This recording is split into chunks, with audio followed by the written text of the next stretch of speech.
ఇందాక చెప్పాం కదా! మనకి ఈ ultimate moment MU = 0.87 FI/AST/D into 1 - FI/AST/FCK/BD ఇది ఫార్ములా అన్నమాట. మనకి సింగిల్ రెయిన్ఫోర్స్డ్ బీమ్స్ డిజైన్ చేసేటప్పుడు ఒక టైప్ ఆఫ్ ప్రాబ్లమ్స్‌లో ఈ ఫార్ములా అనేది వచ్చింది.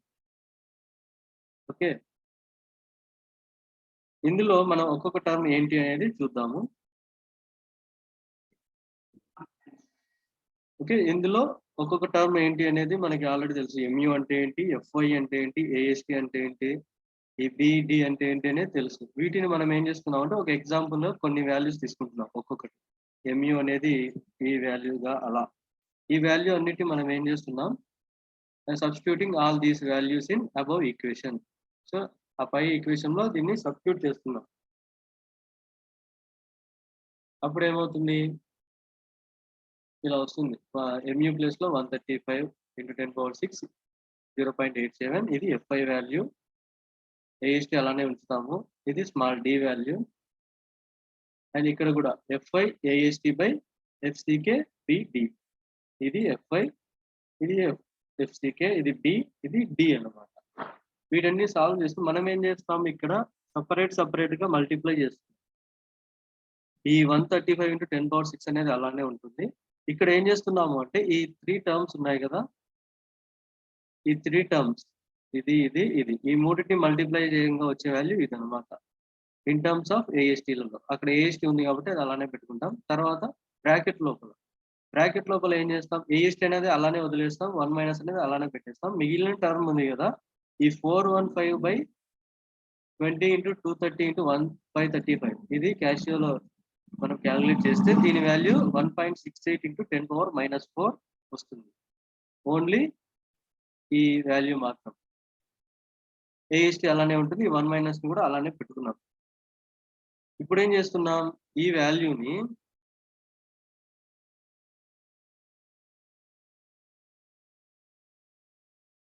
ఓకే. ఈ వాల్యూ ఉంది గదా!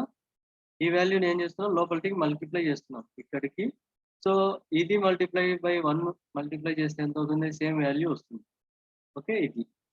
మళ్ళీ ఇది మల్టిప్లై బై ఇది వేస్తున్నాం. అప్పుడేమవుతుంది? ఈ వాల్యూ వస్తుంది. ఎందుకు ఇక్కడ AST² ఇక్కడ AST వచ్చింది. ఇది ఇక్కడ AST ఉంది. ఇక్కడ AST ఉంది కాబట్టి. ఈ AST అవుతుంది ఇక్కడ. ఓకే. ఇది మనం ఏం చేస్తున్నామంటే ఈ ఫార్మ్‌ని AX² B + BX + C = 0 లోకి తెచ్చుకోవాలి.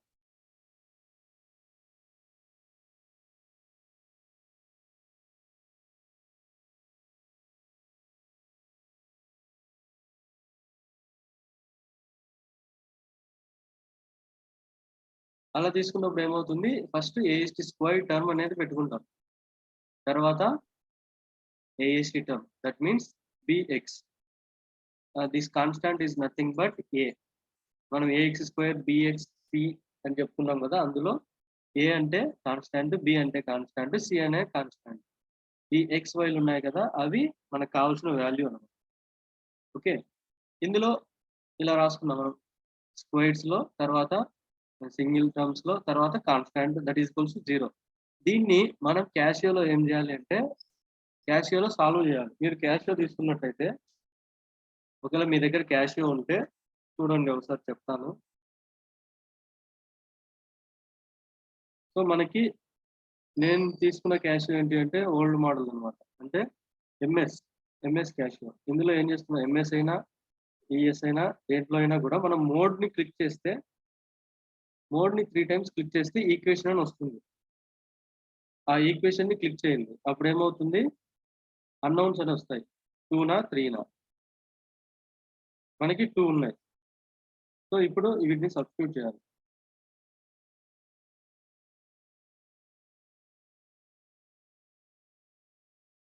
ఇవి సబ్స్టిట్యూట్ చేసినప్పుడు మనకి ఫైనల్‌గా ఈ ఏఎస్టీ వాల్యూ అనేది వస్తుంది. అది మీరు క్యాషియో గనుక ఉంటే ఒకసారి సబ్స్టిట్యూట్ చేయండి. మీకు అర్థమవుతుంది ఎలా వచ్చింది అనేది.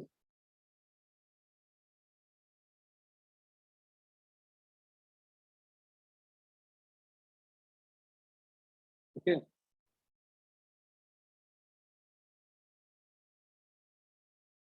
సో, మనం మోడ్‌ని 3 టైమ్స్ క్లిక్ చేస్తే అక్కడ ఈక్వేషన్స్ అని వస్తుంది. ఈక్వేషన్స్‌లో డిగ్రీస్‌లోకెళ్ళాలి మనం. డిగ్రీలలో ఈ వాల్యూస్ని టైప్ చేయాలి. ప్లస్ ఉంటే ప్లస్గా, మైనస్ ఉంటే మైనస్గా. ఫస్ట్ వాల్యూ వచ్చేసి AST square value, second value వచ్చేసి ఏఎస్టీ వాల్యూ, థర్డ్ వాల్యూ వచ్చేసి కాన్స్టాంట్ వాల్యూ అనమాట. అలా మనం మూడింటిని క్యాషియోలో ఎంటర్ చేసినప్పుడు మనకి 2 వాల్యూస్ వస్తాయన్నమాట. ఒకటి స్మాల్ వాల్యూ, ఒకటి బిగ్గర్ వాల్యూ వస్తుంది. ఆ స్మాల్ వాల్యూ, బిగ్గర్ వాల్యూలో కొన్నిసార్లు ఏమవుతుంది అంటే పాజిటివ్, నెగెటివ్ వస్తాయి. ఇలాంటి కేసులో ఏం చేస్తారంటే మనము యాక్చువల్‌గా ఆ బిగ్గర్ వాల్యూని తీసుకుంటూ ఉంటాం. కానీ మనకి ఇక్కడ ఏం చేస్తున్నామంటే స్మాలర్ వాల్యూని కన్సిడర్ చేయాలి. ఓకే.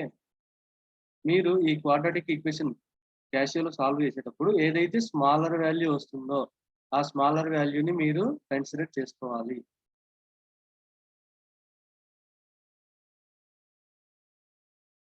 ఓకే. ఇన్ కేస్ ఒకవేళ పాజిటివ్, నెగెటివ్ వస్తే పాజిటివ్ వాల్యూ తీసుకోవాలి. ఏది 2 ఒకవేళ బిగ్గర్‌గా ఉండి ఏదుంటే అది.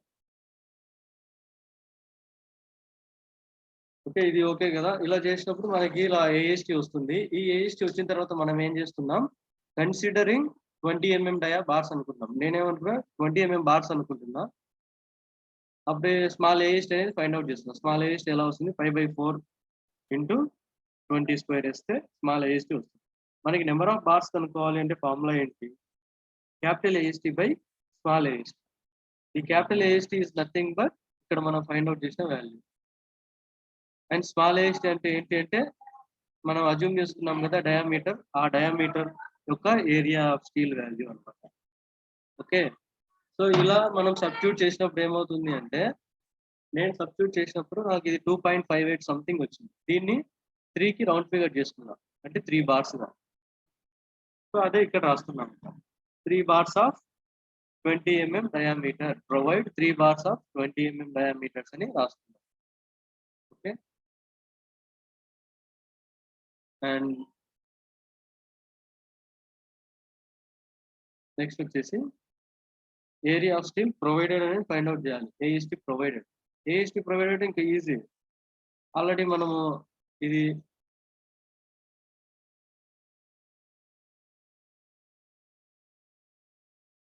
AST provided. ఆల్రెడీ మనం నెంబర్ ఆఫ్ బార్స్, ఎన్ని బార్స్ అనేది ఫైండ్ ఔట్ చేసాం. దాన్ని బట్టి ఆ డయామీటర్‌ని మల్టిప్లై చేస్తే వచ్చేది. ఇది ఆల్రెడీ స్టార్టింగ్‌లో చేశారు కదా! అదే ఇదన్నమాట. ఓకే. సో ఇది ఏఎస్టీని ఎలా ఫైండ్ ఔట్ చేయాలి అనేది స్టెప్ బై స్టెప్ ఇలా చెప్పాను. క్వాడ్రాటిక్ ఈక్వేషన్ ఎలా సాల్వ్ చేయాలి అది అని. మీకు ఆల్రెడీ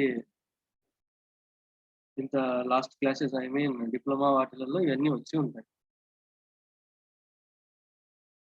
సో ఇది ఏఎస్టీ ఎలా కాలిక్యులేట్ చేయడం అనేది.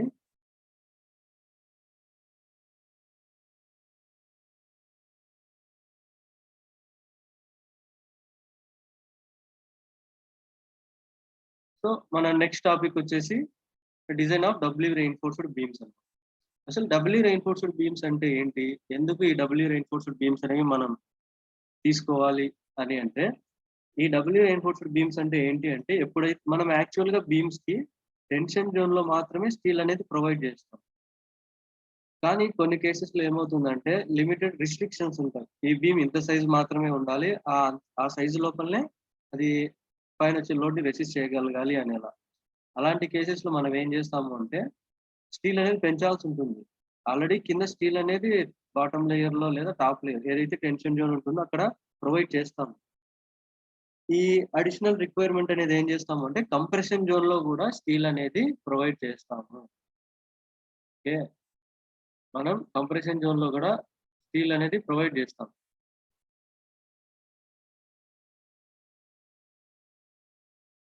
అలాంటి కేసెస్‌లోనే మనం ఈ డబ్లీ రెయిన్ఫోర్స్డ్ బీమ్స్ అనేవి డిజైన్ చేస్తాం. చూడండి ఇక్కడ beams which are reinforced in both compression and tension sides are called doubly reinforced beams అన్నారు. So these beams are generally provided when the dimensions of the beam are restricted. ఎప్పుడైతే ఆ beam యొక్క sizes restrict చేయబడతాయో అంటే నాకు తక్కువ సైజులోనే ఎక్కువ లోడ్‌ని beer చేసేలా ఉండాలన్నమాట. ఇప్పుడు లోడ్ ఎక్కువ బియర్ చేయాలని పెద్ద పెద్ద బీమ్స్ మనం డిజైన్ చేయం కదా! డెప్త్‌ని, విడ్త్‌ని పెంచుకుంటూ వెళ్ళము. కాబట్టి ఉన్న దాంట్లోనే మనం ఎలా చేయాలనేది ఇందులో చూస్తాం. So to resist it is required to resist the movement higher than limiting movement. ఎప్పుడైతే లిమిటింగ్ మూవ్‌మెంట్ కంటే ఎక్కువ మూవ్‌మెంట్ వస్తుందో అలాంటప్పుడు మనం ఇలాంటివి డిజైన్ చేస్తాం.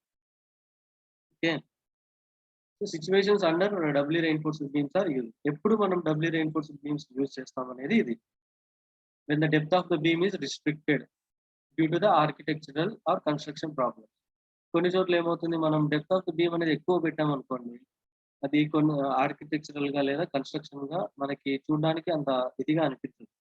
అలాంటి కేసెస్‌లో మనం ఏం చేస్తాం, డెప్త్‌ని లిమిట్ చేస్తూ స్టీల్ అనేది అడిషనల్‌గా కంప్రెషన్ జోన్‌లో ప్రొవైడ్ చేస్తాం. అలాగే at the supports of a continuous beam where bending movement changes its sign. Already మనకు తెలుసు కంటిన్యూయస్ బీమ్స్‌లో మనకి పాజిటివ్ బెండింగ్ మూవ్‌మెంట్ ఉంటుంది. అలాగే నెగెటివ్ బెండింగ్ మూవ్‌మెంట్ ఉంటుంది. Ah, in middle of the స్పాన్‌లో మనకేమవుతుంది, పాజిటివ్ బెండింగ్ మూవ్‌మెంట్ ఉంటుంది. సపోర్ట్స్ దగ్గర ఏమవుతుంది, నెగెటివ్ బెండింగ్ మూవ్‌మెంట్ అనేది డెవలప్ అవుతుంది. అలాంటి కేసెస్‌లో కూడా మనం డబ్లీ రెయిన్ఫోర్స్డ్ బీమ్స్ వాడతాం. అలానే precast members, pre stressed concrete అలాంటివి ఉంటాయి కదా! వాటిల్లో కూడా మనం ఈ డబ్లీ రెయిన్ఫోర్స్డ్ బీమ్స్‌ని యూజ్ చేస్తాం. And bracing members of a frame due to changes in the direction of a wind loads. ఇప్పుడు మనకు ఫ్రేమ్డ్ స్ట్రక్చర్స్ ఉంటాయి కొన్ని. అలాంటి కేసెస్‌లో కూడా మనం ఈ డబ్లీ రెయిన్ఫోర్స్డ్ బీమ్స్‌ని వాడతాం. ఆ విండ్ లోడ్స్‌ని వాటిని రెసిస్ట్ చేయడం కోసం. And to improve the ductility of a beam in earthquake regions. So ductility అంటే ఏంటి? అది ఫెయిల్ అవ్వడానికి ముందు ఎలాంగేషన్ అవుతుందన్నమాట. ఎలాంగేషన్ అయిన తర్వాత ఫెయిల్ అవుతుంది. అంతేగాని అది ఇమ్మీడియేట్‌గా బ్రేక్ అయిపోదన్నమాట. Okay. So next to reduce long term deflections or to increase stiffness of a beam. Long term deflections అంటే ఇప్పుడు మనకి బీమ్స్‌కి క్యాస్ట్ చేసిన తర్వాత దాని లైఫ్ టైమ్‌లో ఎప్పుడైనా డిఫ్లెక్షన్స్ అనేవి డెవలప్ అవ్వచ్చు. అలాగే దాని యొక్క స్ట్రెంత్ అనేది కూడా తగ్గిపోవచ్చు. అలాంటిది కాకుండా మనం స్ట్రెంత్‌ని పెంచడం కోసం, అలానే డిఫ్లెక్షన్స్ తగ్గించడం కోసం వీటిని యూజ్ చేస్తాం. ఇది డబ్లీ రెయిన్ఫోర్స్డ్ బీమ్స్ గురించి. అసలు డబ్లీ రెయిన్ఫోర్స్డ్ బీమ్స్ అంటే ఏంటి? ఎందుకు మనం వాటిని యూజ్ చేయాలి? ఓకే. అలానే మనకి సింగ్లీ రెయిన్ఫోర్స్డ్ బీమ్స్‌లో చూసాం స్ట్రెస్ బ్లాక్ పారామీటర్స్ అని. అలాంటిదే ఇది కూడా analysis of doubly reinforced beams.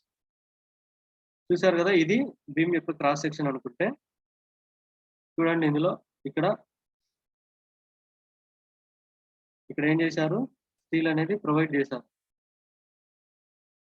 ఈ డాట్స్ ఉన్నాయి కదా! ఇవి స్టీల్. దీన్ని ఏమంటామంటే కంప్రెషన్ స్టీల్ అంటాం. కంప్రెషన్ స్టీల్‌ని ఏఎస్‌సిగా చూపించుకుంటున్నారు. ఏఎస్‌సి. ఓకే. అది అబోవ్ ద న్యూట్రల్ యాక్సిస్ ఉంటుంది. And below the neutral axis AST. As usual మనకు తెలుసు ఆల్రెడీ. ఇందులో మనం ఏం చేస్తున్నాము అంటే ఏరియా ఆఫ్ టెన్షన్ స్టీల్‌ని 2 పార్ట్స్‌గా డివైడ్ చేసుకుంటున్నాం. ఒకటి ఏఎస్‌టి1, ఇంకోటి ఏఎస్‌టి2గా. ఏఎస్‌టి1 అంటే ఏంటి అంటే మనకు ఆ బీమ్‌కి సింగిల్ రెయిన్ఫోర్స్డ్ బీమ్స్ ఏవైతే రెసిస్ట్ చేయగలవో ఆ రెయిన్ఫోర్స్‌మెంట్ అన్నమాట. ఈ అడిషనల్‌గా ప్రొవైడ్ చేసే ఏఎస్‌టి2 ఏదైతే ఉందో అది మనం ఇక్కడ కొత్తగా చూస్తామన్నమాట. ఇవన్నీ మీకు ప్రాబ్లమ్స్ చేసేటప్పుడు అర్థమవుతాయి. ఈ డెరివేషన్స్ అనేవి జస్ట్ ఒకసారి చూడండి. మీరు చూస్తే దాని మీద ఒక ఐడియా వస్తుంది. ఏదైనా అర్థం కాకపోతే మళ్ళీ చాట్ బాక్స్‌లో అడగండి. తర్వాత క్లాస్‌లో అయినా కూడా.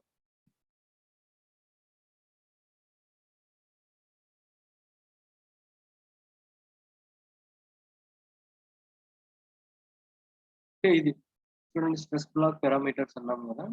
ఇది.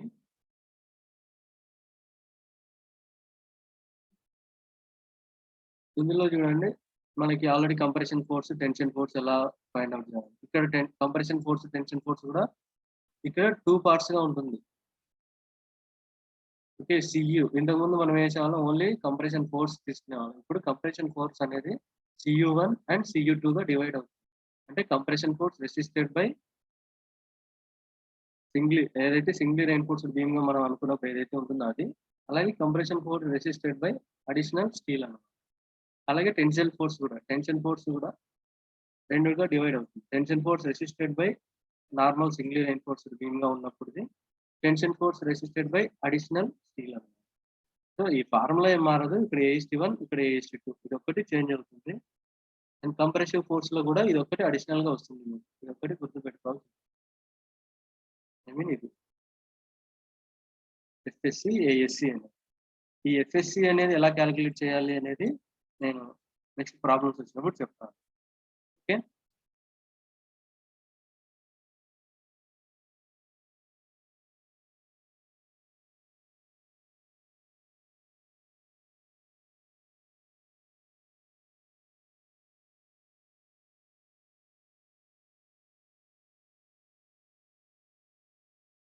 సో నెక్స్ట్ చూస్తే మనం ఇవి ఫార్ములాస్ అన్నమాట.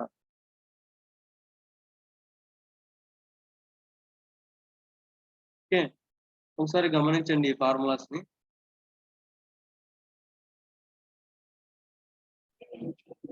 ఓకే, చూసారు కదా, ఇక్కడ కంప్రెషన్ ఫోర్స్ అనేది ఏమవుతుంది, కంప్రెషన్ ఫోర్స్ 1 గా, కంప్రెషన్ ఫోర్స్ 2 గా డివైడ్ చేసుకుంటాం మనం. సో ఇక్కడ ఏం చెప్పాము, ఇఫ్ ఇక్కడ XU మ్యాక్స్ గా రాసుకున్నాను. ఎందుకు, ఎప్పుడైతే XU అనేది గ్రేటర్ దెన్ XU మ్యాక్స్ వస్తే అప్పుడు దాన్ని లిమిట్ చేసుకుంటాం XU మ్యాక్స్. ఓకే, ఫస్ట్ మీరు ఏం చేయాలంటే మెయిన్ గా ఈ ఫార్ములాస్ ఉన్నాయి కదా, వీటిని ఖచ్చితంగా గుర్తుపెట్టుకోండి. ఈ ఐదింటిని గుర్తుపెట్టుకుంటే ఈ డబ్ల్యూ రెయిన్ఫోర్స్డ్ బీమ్స్ అనేది మీకు దాదాపు 70% డిజైన్ చేయగలరు. సో యాజ్ యూజువల్ మనకి compression force already single reinforced beams లో ఏంటి ఫార్ములా అనేది తెలుసు. Compression force C1 is equals to 0.36 FCకి B XU max and C2 is equals to FSC ASC అన్నమాట. ఇది అడిషనల్ గా ఇక్కడ వచ్చింది మనకి. And tensile force same 0.87 FI ASC and Z1 lever arm, మనం moment of resistance find out చేసేటప్పుడు కనుక్కుంటాం కదా, C into Z T into Z అని. ఇక్కడ Z ఏమవుతాయంటే ఇక్కడ Zలు కూడా రెండు వస్తాయి, Z1 అండ్ Z2. Z1 మామూలుగా మనం సింగిల్ రెయిన్ఫోర్స్డ్ బీమ్స్ ఎలా అయితే చేస్తామో అదే T minus 0.42 XU max. And Z2 ఏమవుతుందంటే ఇది అడిషనల్ గా వస్తుంది, D మైనస్ D డాష్. ఈ D డాష్ అంటే ఏంటి అంటే స్మాల్ d అంటే effective depth and D dash అంటే ఏంటి అంటే effective cover in compression zone. అది D డాష్. ఓకే, మనకి అడిషనల్ గా వచ్చింది ఏంటి ఈ ప్రాబ్లం లో, ఈ C1 ఒకటి, C2 ఒకటి, Z2 ఒకటి. ఇవి ఎందుకు, ఎలా అనేది చూద్దాం.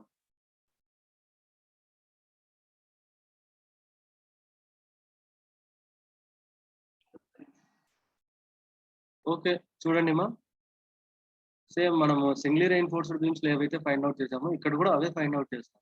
Neutral axis depth, moment of resistance and area of steel and final గా కంప్లీట్ బీమ్ అనేది ఎలా డిజైన్ చేయాలి, చెక్స్ అనేవి ఎలా చేయాలి అని.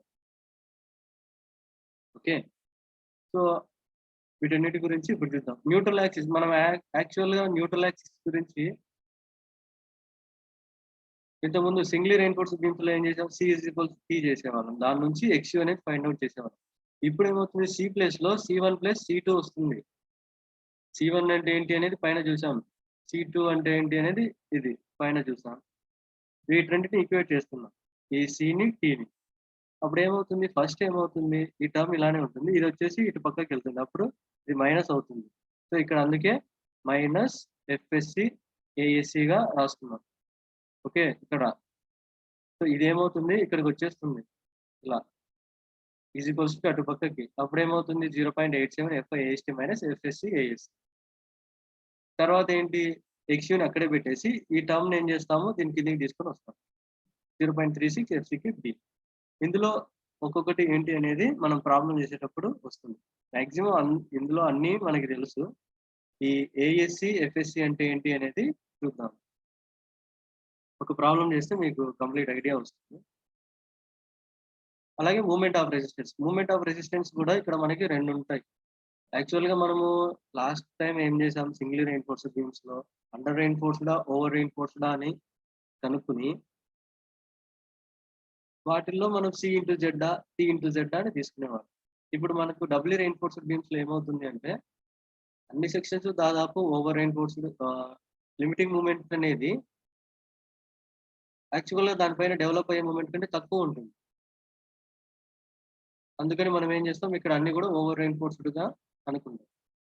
కాబట్టి C ఇంటూ జెడ్ వేసుకుంటాం. యాక్చువల్ గా C1 అంటే C1 ని ఇక్కడ C1 C2 గా ఉన్నాయి కాబట్టి C1 into Z1 C2 into Z1 వేస్తాం. చూడండి ఒకసారి ఇవి గమనించండి.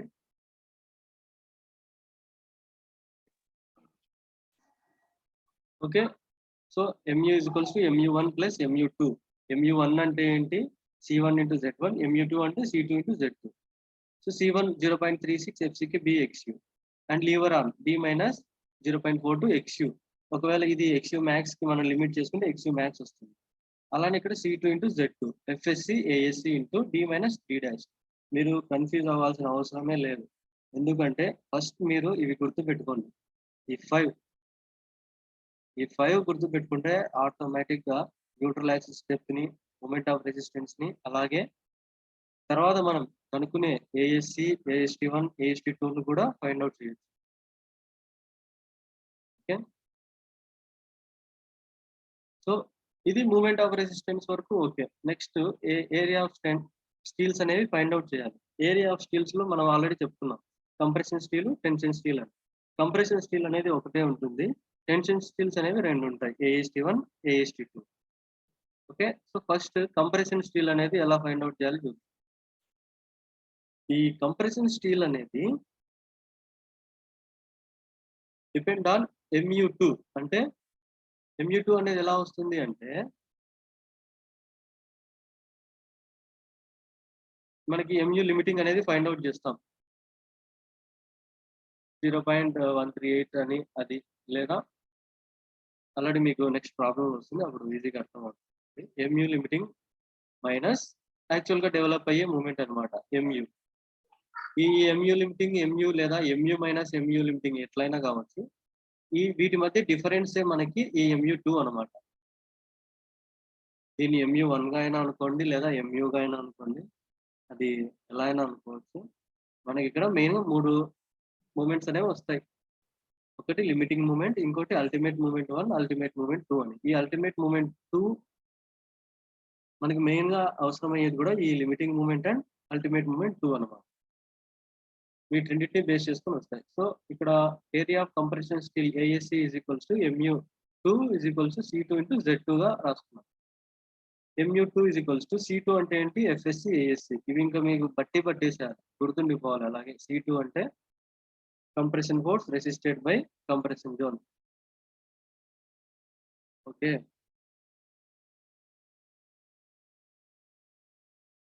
అడిషనల్ స్టీల్ ద్వారా రెసిస్ట్ చేసి కంప్రెసివ్ ఫోర్స్.